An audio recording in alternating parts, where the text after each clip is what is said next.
Hi, everyone, and welcome to another round of the Edward Jones Chatting Cage. I am JB at the desk and on the social media, and we get a chance today to talk to two other guys who will be talking later, and they're going to save their voice, but they're going to share it with us. Victor Rojas and Mark Gubicza. Gentlemen, how are you doing today in this afternoon? Doing all right, JB. How about you? JB, doing good, man. We're having fun here at the stadium. I can hear it in the background. It sounds like thousands of children are beginning their Angels fandom, which is important. I think they're mostly cheering for you guys. That's normally our fan club. Normally, that's where everywhere we travel, we usually there's about 15 to 20,000 people that's screaming because of how popular we really are. We pay them on a monthly basis, so we pay them to follow us around.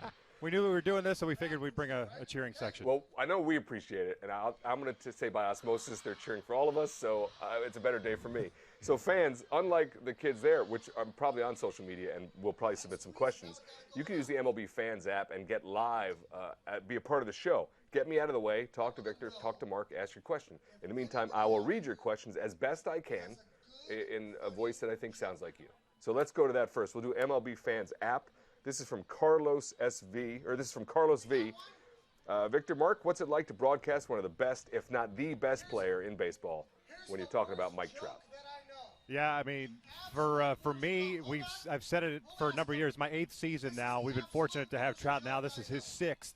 Is that regardless of what's happening with the team, you know that Trout is going to come up to bat about 4 times a day, and has got an opportunity maybe to make a spectacular play out in center field. And besides 2014, when the Angels won 98 games, there hasn't been a whole lot to cheer about for this ball club over the last couple of years, with the exception being of Mike Trout. So for us, it's just fortunate that we get a chance to call games for a once-in-a-generation type player. Yeah, it's pretty cool, especially when you're either competing against or watching or having teammates that have fabulous Hall of Fame careers.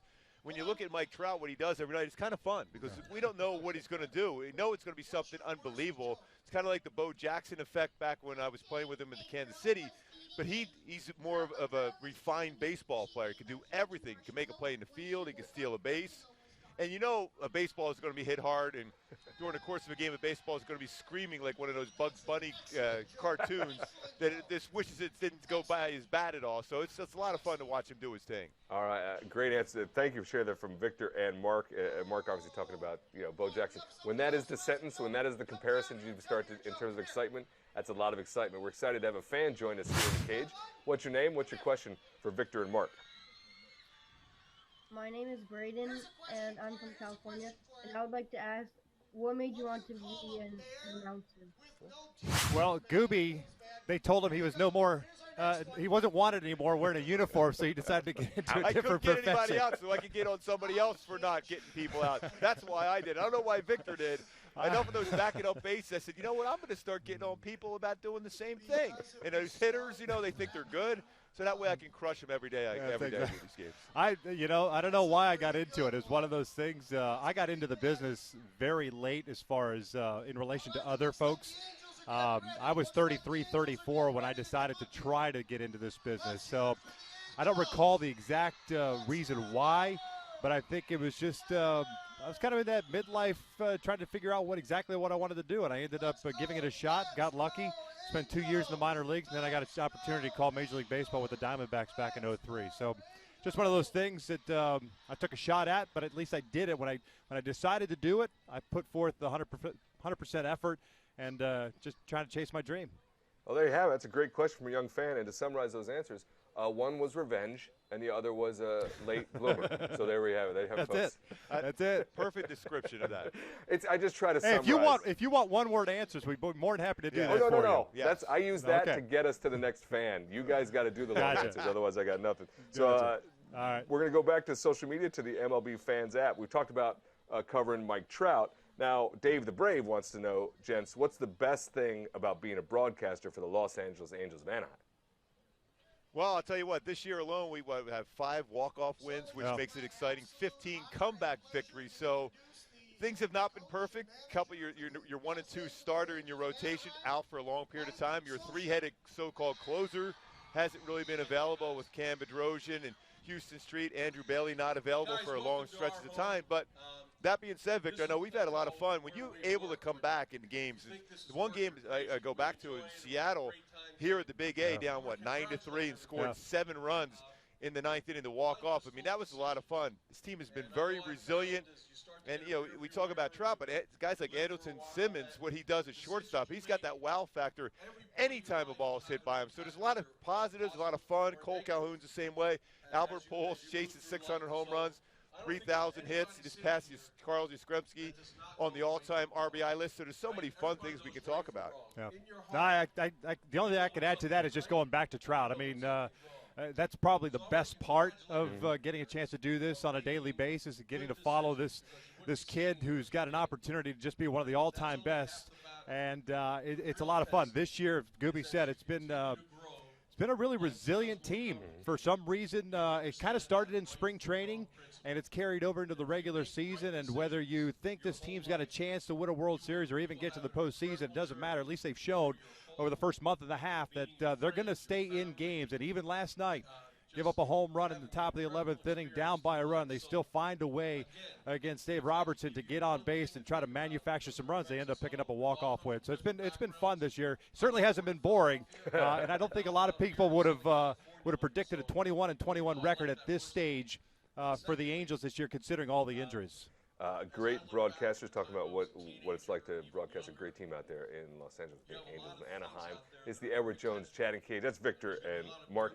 Get your webcam fired up or your device, like this fan who's very excited. I can see you. Let's get to it. What's your name? What's your question for Victor and Gooby? Hi. I am JP from California too, and I was wondering, what was your favorite call that did not involve Mike Trout? Ooh. Wow, that's a good one.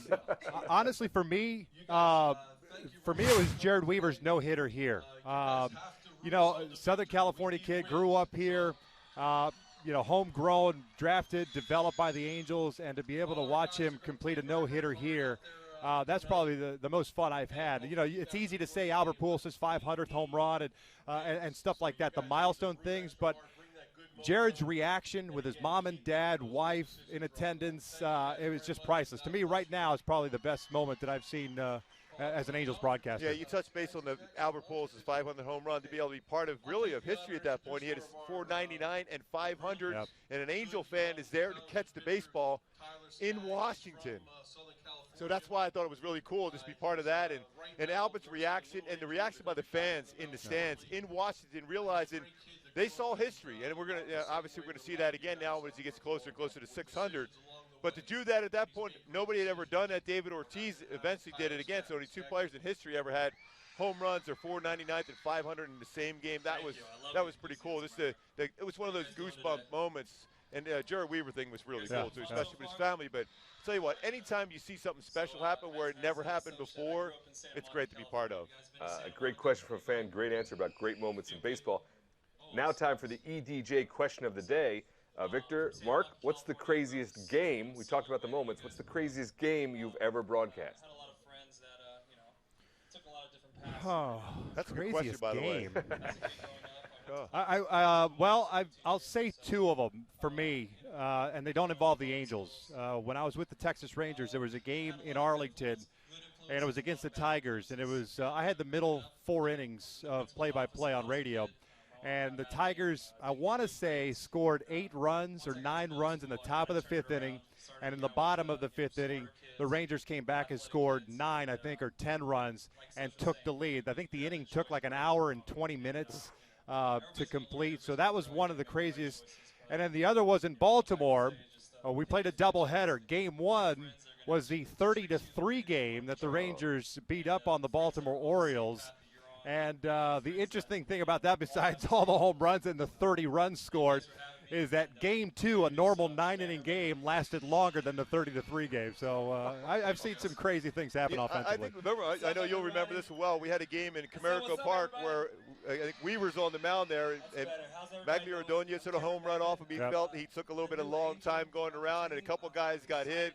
Carlos Guillen did a home run, did a little pirouette around home plate, and it was really a fun game, all things considered, because Weaver, a very good competitor, very aggressive competitor, but you never saw those type of things. That he hit a batter, trying to pitch inside, of course, trying to establish that. Just got away from him. Never trying to hit anybody. Always, never. That game got kind of crazy, and then it carried over a little bit later on when Verlander was throwing a no-hitter and Eric Ibar. The game was really close. He puts down a bunt.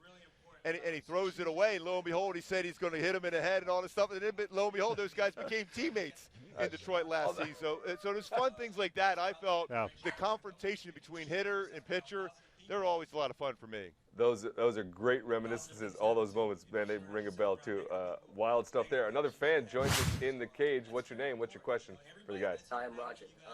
I was just wondering, who do you think the Angels can acquire to bolster their pitching staff as the number 1 and 2 are out? That's a loaded question, because right now I think everyone's trying to figure out exactly what type of team they currently have before you get to that the non-waiver trade deadline. And so, do you start tweaking or messing with this season and maybe hamper yourself for next year and beyond by selling off a couple of pieces to get a quick fix now, or do you kind of ride out the storm? We heard the other day that maybe Andrew Heaney might be available towards the end of the season if his rehab continues to progress. Hopefully Garrett Richards is able to come back. So I think initially they probably would like to look internally and hopefully get our own guys back as opposed to start selling off pieces. But that's just pure speculation on our part. But there's a lot of teams that are still involved in the playoff races that are still looking for pitching. And even the Houston Astros, as good as they've been, they continue to be rumored looking for a starter. I think it's really going to be difficult for the Angels to pull off a deal. Generally, you think about when you have to pull off a deal to get a number 1, number 2, or even number 3 guy for your rotation now, you have to go into your minor leagues and trade some of your younger stars. And now finally, when you see this farm system now at the Angels, it's gotten better. Matt Thaiss, their number 1 pick last year out of Virginia, he can flat out hit. I mean, his name's out there, but there's no way they're going to move him. No. You got to keep those pieces for a while. And then when you get closer in your mind, if you're one player away, if they feel that, then maybe they could pull off a deal. But I think this is a team we're going to see just try to get some guys healthy. It'll be what you're going to see as far as the rotation. During the offseason, when some more money is off the books for the Angels, they're going to be very active as far as the free agent market, and certainly beyond that in 2018 when some really big names are going to be out there also. But for the time being, just try to keep developing. J.C. Ramirez right now for me has been an unbelievable story. Out of nowhere, he's been a very effective starter. He pitched again last night. His stuff translates into a number 1 or number 2 type guy who hasn't had a lot of experience, but he's throwing the ball very well right now. Great question from Raj. Thanks for breaking that down, guys. Looking forward to the season as it progresses and it approaches the trade deadline into the offseason for those Angels. Going back now to the MLB Fans app. Again, folks, get the MLB Fans app fired up and get your device and then talk to the broadcasters directly. Get me out of this whole situation. I go back to social media now. It's GV17 Halos fan wants to know, he says this first. My name is Giuseppe, and I am 12 years old. I play for my team, the Angels, and I am starting pitching tonight in our first playoff game. Any advice, Mr. Gubiza? You know what? First of all, throw strikes and just have fun. I mean, there's no better feeling than being a pitcher because you can control everything. I mean, you control the strike zone. You have a chance at the end of the game, if you guys happen to win that championship, the catcher's jumping on your back and everybody from the infield is going to be part of that celebration. But to get there, you have to throw strikes. And don't overthrow. Just have fun. At that level, for me, it's all about having fun, throwing strikes, and just enjoying your time with your teammates. Because you know what? When you win those tournaments and win championships, especially, you always remember those things. And if you don't throw strikes, just blame it on everybody else. Yes, the catcher putting down the wrong signs. Never your fault. Always works. Never your fault. It always worked for me. Giuseppe, I will point out that though they're joking on that part, unless that's where you want to go and you want to blame people. No. It's a great idea. Throw strikes and have fun. I mean, that's pretty much a good life philosophy in general. So just plan on that and go forward from there. Another fan joins us in the cage. What's your name? What's your question? My name's Andrew, and I'd like to know what Angel player do you think will have the best year this year? Well, it's tough to top Mike Trout. If we're taking him out of the equation, I would.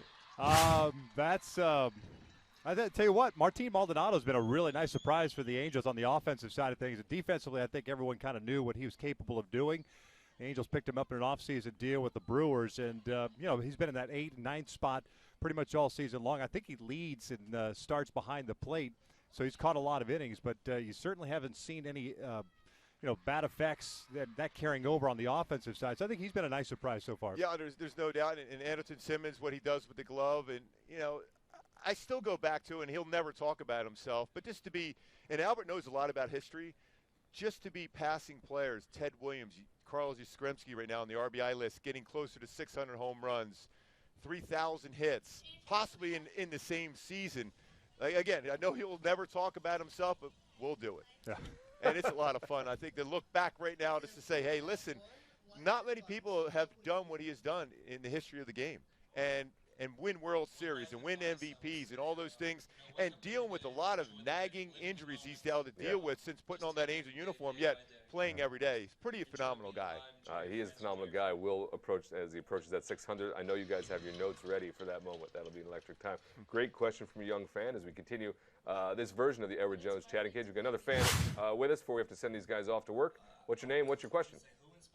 My name is Dan Adams, and my question is, in your opinions, who is the hardest working player you've ever had the pleasure to follow? I'll let you go first. Wow, that's hardest working player. Hardest working player. Well, if you're not ready, I'll. I mean, Albert Pujols. Albert Pujols, yeah. Right now, I mean, I've, different times when I was playing, the guys as far as preparation, as far as the games, but to deal with Albert, what he does every day, to deal with the discomfort, I always equate to him when I talk about great players like a Kobe Bryant in basketball. Kobe each and every year would try to work on something, even though he started slowing down his body, and he still became one of the best players in the game because he worked on his jump shot, his free throws. The same thing with Albert. Even though maybe he doesn't run as well as he used to be, he stays back on the baseball well. His preparation from hitting off the tee, early batting practice, soft toss every day. When younger players are looking at him like, please take the day off, yet he never does. His preparation is beyond anybody I've ever seen. Yeah, I mean, just on the heels of that, I think that's it's been huge to have Trout kind of be underneath, if you will, Albert as far as the mentorship is concerned. And I don't think that gets a whole lot of play on a national level because all anybody really wants to talk about is a 10-year contract and the value of the contract. But aside from, 30 home runs and 100 RBIs year in and year out that he's put up through the first 5+ years, it's tough to put a value on what he's meant to Mike Trout. And I think Mike's been able to elevate his game not only on the field but also off the field because they're always together. They're two peas in the pod. In the cage, a soft toss out on the field, it doesn't really matter.